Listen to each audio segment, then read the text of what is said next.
ಇದು 5 ಎಕರೆ 10 ಗುಂಟೆ ಜಾಗ. ಇದರಲ್ಲಿ 2 ರನ್ನಿಂಗ್ ಬೋರ್ವೆಲ್ ಇದೆ. ಪೂರ್ತಿ ತೆಂಗಿನ ತೋಟ. ಇದು ಏನು ಕ್ಲೀನ್ ಮಾಡಿದಾರಲ್ಲ, ಸೆಂಟ್ರಲ್ ರೋಡ್ ಮಾಡಿದ್ದಾರೆ. ಈ ಜಾಗ 5 ಎಕರೆ 10 ಗುಂಟೆ. ವರ್ಷ ಪೂರ್ತಿ ಇಲ್ಲಿ ಪಕ್ಕದಲ್ಲೇ ಒಂದು ಕೆರೆ ಇದೆ, 150 ಎಕರೆ ಕೆರೆ. ನೀರಿಗೆ ಏನು ಸಮಸ್ಯೆ ಇಲ್ಲ. ಇದು ದೇವೇಗೌಡ ಇಗ್ಲೂರು ಬ್ಯಾರೇಜಿಂದ ನೀರು ಸಪ್ಲೈ ಇರುವಂಥ ಬೆಲ್ಟು. ಸೊ ಈ ಥರ ರೋಡಲ್ಲಿ ಒಂದು 600 ಮೀಟ್ರು, ಇದೊಂದು 30 ಅಡಿ ಚಾನಲ್ ರೋಡು. ಆ ಚಾನಲ್ ರೋಡ್ಗೆ ಇರುವಂಥ 5 ಎಕರೆ 10 ಗುಂಟೆ ಜಾಗ. ಇದು ಫ್ರಂಟಲ್ಲಿ ಹೋಯ್ತಾ ಲೆಫ್ಟ್ಗೆ ಎಕ್ಸ್ಪೆಂಡ್ ಆಗುತ್ತೆ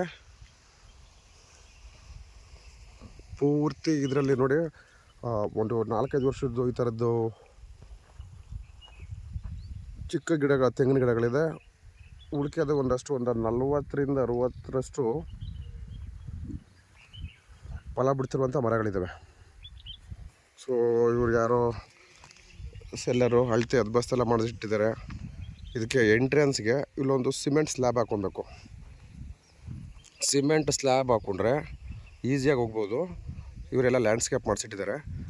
ಇದು ಕಾರ್ನರು ನೋಡಿ, ಇಲ್ಲಿ ಚಾನಲ್ ನೀರು ವರ್ಷ ಪೂರ್ತಿ ಇರುತ್ತೆ. ಅಕ್ಕಪಕ್ಕ ವಾತಾವರಣ ಎಲ್ಲ ನೋಡ್ಬೋದು, ಗ್ರೀನಿಶ್ ಎನ್ವೈರನ್ಮೆಂಟು. ಎನಿ ಟೈಮ್ ನೀರಿರುವಂಥ ಪ್ರದೇಶ ಇದು. ಸೊ ಒಂದು ಸ್ಟೇಟ್ ಹೈವೇಯಿಂದ 1 ಕಿಲೋಮೀಟ್ರ್ ಆಗುತ್ತೆ.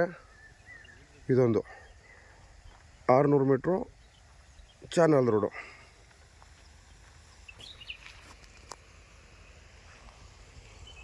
ಐದು ಎಕರೆ 10 ಗುಂಟೆ. ಸೊ ಲ್ಯಾಂಡ್ ಇಲ್ಲಿಂದನೇ ಸ್ಟಾರ್ಟ್ ಆಗುತ್ತೆ. ಇದ್ಕೊಂಡು ಸಿಮೆಂಟ್ ಸ್ಲ್ಯಾಬ್ ಹಾಕೋಬಿಟ್ರೆ ಒಳಗಡೆ ವೆಹಿಕಲ್ ಆರಾಮಾಗಿ ಪಾಸ್ ಆಗುತ್ತೆ.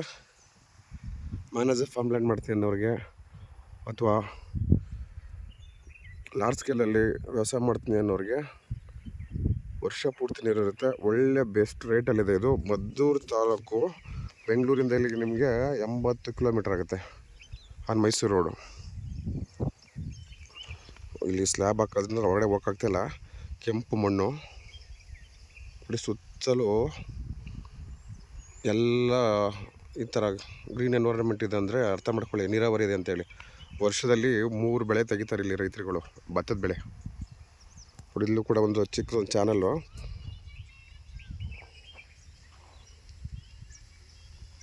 5 ಎಕರೆ 10 ಗುಂಟೆ.